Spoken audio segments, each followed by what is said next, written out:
এবার আসুন আমরা বাউল সাধনা নিয়ে কিছু হালকা কিছু আলোচনা করব। বাউল সাধনা, বাউলদের সাধনা বড় বিচিত্র সাধনা, বড় নোংরা সাধনা, এমন সাধনা যেগুলো মুখে আনা অসম্ভব, আনাই যায় না। তারপরেও হালকা টাচ দিচ্ছি। বাউলরা পঞ্চরস ভক্ষণ করে, এটা তাদের সাধনার এক নম্বর। পঞ্চরসের মধ্যে হলো মল মূত্র, মানে পায়খানা প্রস্রাব, ঋতু রক্ত, বুঝছেনই তো, মহিলাদের স্ত্রী রতি, আর পুরুষের বীর্য। এই পাঁচটাকে তারা একটা তেনার মধ্যে রাইখা নির্দিষ্ট একটা দিন ওইটা নিয়ে ওইটা পানিটা করে কাচ্ছে ওটা এক প্রকার করেঙ্গা, তাদের একটা বস্তুর নাম, ওই করেঙ্গায় তারা রেখে দেয়। নারী পুরুষ একাত্র হয়, ওই সময়ের ভিতরে একে অপরের জিহ্বার মধ্যে ওই জিনিসটা দিয়ে লেনদেন করে। এর জন্য দেখবেন বাউলদের সিস্টেম হলো পরের বউ নিয়ে যত খেলাইতে পারবো সে তত বড় বাউল হইব। বাউল হইতে হইলে পরের বউ নিয়ে কুকীর্তি করা লাগবো, যত কুকীর্তি করব তত সে বড় সাধক হবো। এটা আমার কথা না ভাই, এটা বাউলদের গানে উল্লেখিত হয়েছে। দেখেন, পাত্রযোগ্য হলে হবে পরীক্ষা রস আস্বাদন। পাত্রযোগ্য যদি হও, তুমি যদি আসলেই প্রকৃত বাউল বা সাধক হতে চাও, তাহলে পরে কি আর আস্বাদন করবা, মানে পরের নারীকে নিয়ে খেলাবা, কুকীর্তি করবা। এই জন্য আরেকটা গান শুনেন, গানের মধ্যে লেখা আছে, পরকীয়া রতি করহে আরতি সে যে ভজন সার। দেখছেন, মানে কি ভয়াবহ অবস্থা। এগুলো শব্দ কি আপনি ডিকশনারিতে পাবেন? বাউলরা এইগুলো পঞ্চরস খায়, পঞ্চরস ভক্ষণ করে। বাউল অধিষ্ঠিত এলাকা হলো নদিয়া। ওই এলাকাতে একজন বিখ্যাত পুঁথি সাহিত্যিক ছিল, নাম ছিল মুন্সি ফসিহুদ্দিন। বাউলরা কি করে তিনি এই সম্পর্কে তিনি পয়েরে লিখছেন, আর সে কখনো স্ত্রী অঙ্গেতে মুখ দিয়া ঋতর শনিত খায় চুষিয়া চুষিয়া, আর লাল সাধনা ইহাকে বলে তারা, শয়তানের কান কেটে দিল বেহায়ারা, মেয়ে মরদেতে সব সঙ্গম করিয়া, আটার মধ্য দেয় বীর্য ফেলাইয়া, সেই সব আটা হতে মিঠা বানাইয়া, সবই মিলে আনন্দেতে খায় গরু হইয়া, প্রেম ভাজা বলে বেহায়ারা এরি তরে, আয় আল্লাহ দিন দাও ইহা সব আকারে। মুন্সি ফসিহুদ্দিন লিখে গেছে বাউলদের কুকীর্তির কাহিনী। হ্যাঁ, মোল্লারা একেবারে কি, মানে কোনো স্পিরিট নাই, কোনো চিন্তাই নাই বাউলদের ব্যাপারে, কোনো চিন্তাই নাই। জাতি ধ্বংস করে একটা জাতি ধ্বংস হয়ে যাইতেছে। এখন এরা যে এটা খায় তার প্রমাণ কি? দেখেন লালন ফকির কি বলে, আপন ভজন কথা না কহিবে যথা তথা, আপনি আপনি হইবে সাবধান।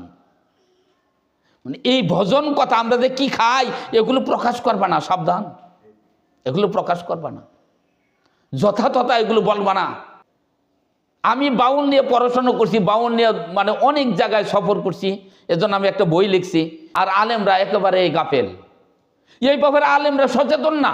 আলেমরা একটা জায়গায় পড়ে রয়েছে, সেটা হলো কাদিয়ানি। আর মিয়া, কাদিয়ানি কয়টা মানুষ আছে বাংলাদেশে? বাউল ভাবাপন্ন লোক, বাউল অনুসারী বাংলাদেশে 4 থেকে 5 কোটি মানুষ আছে।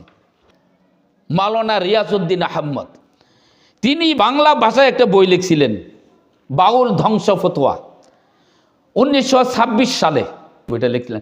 এই বইয়ের মধ্যে তিনি বলছেন যে ওনার হিসাবে, তখনকার হিসাবে বাউল ভাবাপন্ন লোক 3 কোটি, এবং গোটা সরকারটা বাউল।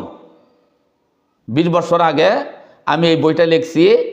এই বইটা লেখার পরে আমি ফাউন্ডেশনের বড় একজন অফিসারের কাছে আমি এই বইটা দিলাম। আমার পরিচিত ছিল, উনি দেশের মানুষ ছিল। দিলাম, দেওয়ার পরে উনি এই বইটা রাখলেন এবং বইয়ের মান দেখে বললেন যে লেখার মান অনেক ভালো। আমার এই বইটা তারা 4 মাস পর্যন্ত ইসলাম ফাউন্ডেশন রাখলেন, এবং সেখানে তাদের একটা বোর্ড আছে, বোর্ড নিয়ে তারা বসলেন যে কোন কোন বইগুলো ছাপানো যায়। আমার বইটা ওখানে উত্থাপন করা হইলে তারা এই বইটা পর্যবেক্ষণ করে বলছে যে এই বইটা প্রকাশ করা যাবে না। কেন করা যাবে না? পরে আমাকে জানানো হয়েছে যে এই বইটা বাউলের বিরুদ্ধে লেখছেন। বাউলদের থিম, বাউলদের চিন্তা লালন করে সরকার, গোটা সরকারটাই বাউল, সোজা কথা, বাউলদেরকে ভালোবাসে। অতএব এই ধরনের বই আমাদের দ্বারা সম্ভব না ছাপানো। এর জন্য দেখবেন এই যে মির্জা ফখরুল, বিএনপির নেতা, উনি নিজে দুঃখ প্রকাশ করতেছে আবুল সরকারকে নিয়ে। আহারে কি মায়া! আমার আল্লাহকে গালি দিতেছে, রাসূলকে ব্যঙ্গ করতেছে। এটা মায়া না, মায়া হইতেছে কেন হ্যাঁ গ্রেপ্তার করা হইলো, তারা মারধর করা হইলো। আরে ভাই, মারধরের কাজ করলেন কেন? আর একটা দল হয়েছে নতুন, এই এনসিপির যে ছেলেরা, এরাও বাউল দ্বারা প্রভাবিত। মানে যাবেন কোথায়? জামাত ইসলামের মতো একটা দল কোনো প্রতিবাদ নাই, আহলে হাদিসের কুলুক দিয়ে রাখছে, কারণ এরা গণতন্ত্র হারাম করব আর শয়তানরে গণতন্ত্র করতে দিব। আরে ভাই, গণতন্ত্র নাই তো ইসলাম তো আছে রে ভাই, ইসলাম নিয়ে রাজনীতি করেন মিয়া, রাষ্ট্র পরিচালনার কাজ করেন। এই চেষ্টাটা সারা বৎসর সারা জীবন গোলামি কেমনে করা যায় সেকুলারের আর জাতীয়তাবাদের নোংরামি মতবাদের, এই গণতন্ত্রের দালালি কীভাবে করা যায়, গোলামি কীভাবে করা যায়, এই কাজগুলো করতেছে এরা। এখানে সমস্ত মুসলিমেরা এক হইয়া বাউলের বিরুদ্ধে রাখা দরকার। কে কাদিয়ানি কাফের, কাদিয়ানি কাফের সবাই জানে।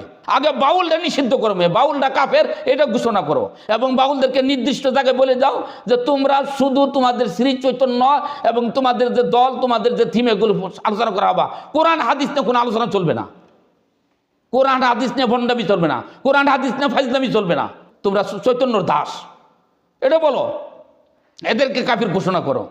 বাংলাদেশে 4 কোটি ছাড়াই গেছে বাউল মতবাদের লোক, আর তুমি ওখানে লজেন চুষতেছ, লজেন চুষো আর খোকলে। এতদিন পরে তোমাদের জ্ঞান আসলো আবুল সরকারের ক্ষেত্রে, এতদিন কোথায় ছিল তোমরা? লক্ষ লক্ষ আলেমরা একদম চুপ, আহলে হাদিসরা চুপ, জামাতে ইসলামী চুপ, দেওবন্দিরা চুপ, বেরুলবিরা তো নিজেরাই বাউল।